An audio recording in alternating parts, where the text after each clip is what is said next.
from the high rises of Hong Kong, you can find yourself in an intriguing region that seems to have been designed by nature for adventure. And the gateway to China's deep south is the sultry, scenic city of Guilin. By the standards of Chinese cities, Guilin is tiny, only 600,000 people. So it's a pleasure to walk around through the good-natured cacophony in the centre of the city, with all this high-intensity retail going on. I've chosen to stay at a respectable distance from the town in a hotel that's a tourist attraction in its own right. At a resort whose motto is the goal of life is to be happy. The place to be happy is here, the moment to be happy is now. And guess what? It's an all-inclusive resort with a telltale bracelet. The Hotel of Modern Art has more than 100 sculptures around the grounds and offers activities as diverse as art workshops and rock climbing. Choose between creativity and geology. Back in the city, the character of the countryside here is defined by karst formations, turrets of limestone that from a distance look like misshapen teeth and on closer inspection turn out to be draped with forest. And they infiltrate all the way into the city centre.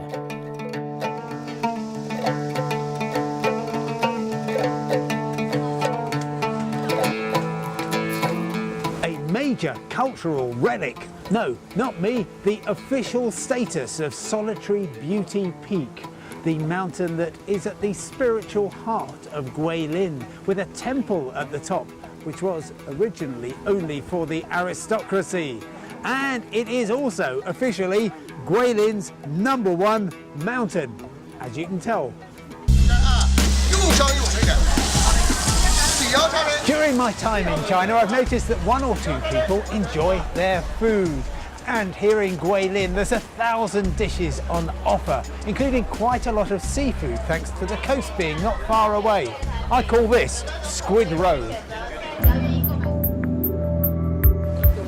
Time to get travelling beyond Guilin. The Li River has its source high up on the Cat Mountain, and it flows to the South China Sea. But the 50 miles stretching from here downstream to Yangshuo contains some of the finest scenery in China. It's every traveller's dream, a spectacular journey that also gets you from A to B. Chinese banknotes carry pictures of beauty spots from around the country, and for the 20 renminbi note worth about £2, it's the Li River here in the village of Xinping. I must say, the real thing is even more beautiful in full colour widescreen. Whatever you invest to get here, it's worthwhile. All rivers lead to Yangshuo, a town that came to prominence as a backpacker's haven hidden deep in the hills of southern China. It's changed a fair bit over the past few decades, but remains a relaxed antidote to city life and offers a wide range of experiences. West Street began life catering for Western backpackers, but now attracts many Chinese visitors too. And whatever you're after, if you can't find it here, you're probably better off without it. Pizza, massage, karaoke. Just don't try them all at once. I'm staying outside town at the Yangshuo Mountain Retreat, which was founded on strong environmental principles and employs more than 30 people from local villages. It also has a fabulous location. I checked in when it was dark, and this is the view I woke up to in the morning. The room has impeccable sustainability credentials. The furniture is all handmade from local bamboo. In the bathroom, there's none of those throwaway toiletries. They assume you'll bring your own, or they'll lend you some. And it took me a while to work out what this is. I thought it was something to do with the rubbish disposal, but in fact, it's a tap. And local bamboo also provides the means to enjoy the scenery from the river, the Dragon River.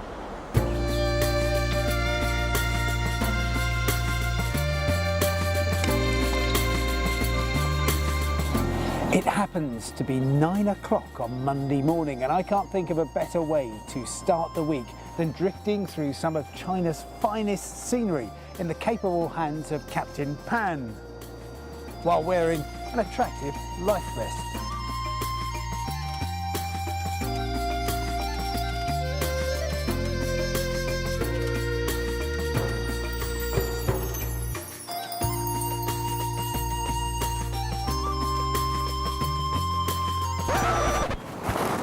And then Captain Pan had a better idea.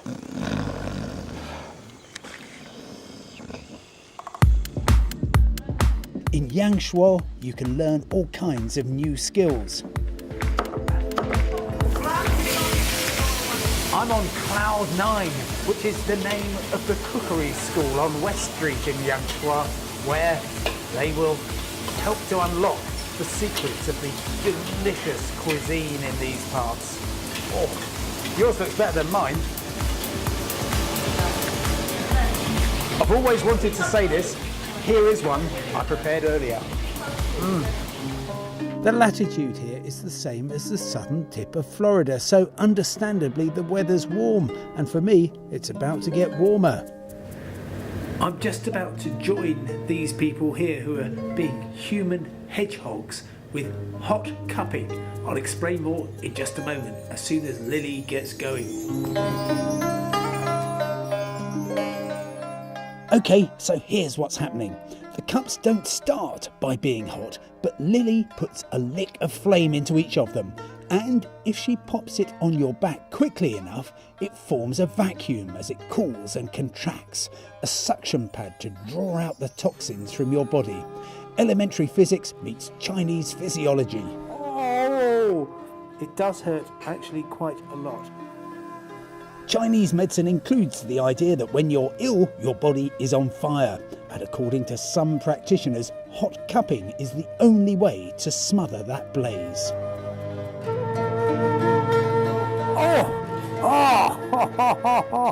Oh, it's actually the worst bit is having them taken off, and I know there's a whole load of them.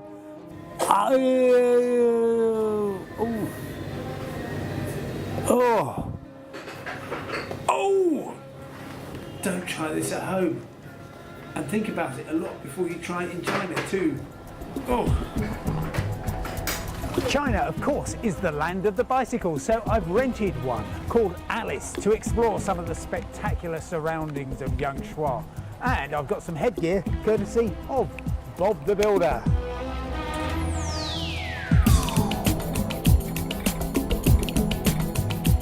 So long as you stick to the country lanes, cycling provides the perfect pace for winding lazily through spectacular scenery and peaceful villages.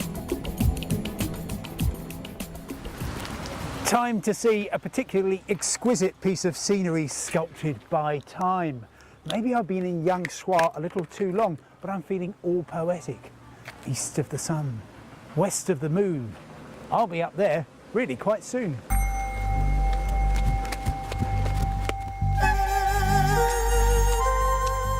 The higher you climb, the more you appreciate what an extraordinary part of the world this is, and what a privilege it is to explore.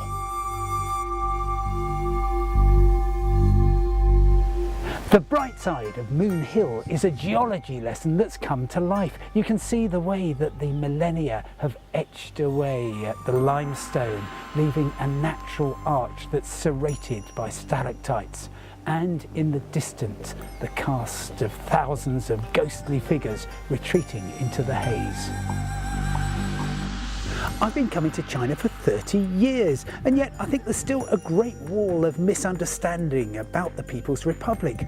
Even on a first visit, China will greet you like a good friend, making travel a joy and stimulating all the senses. And the deeper you delve, the further you stray from the beaten track, the more entranced you become with China.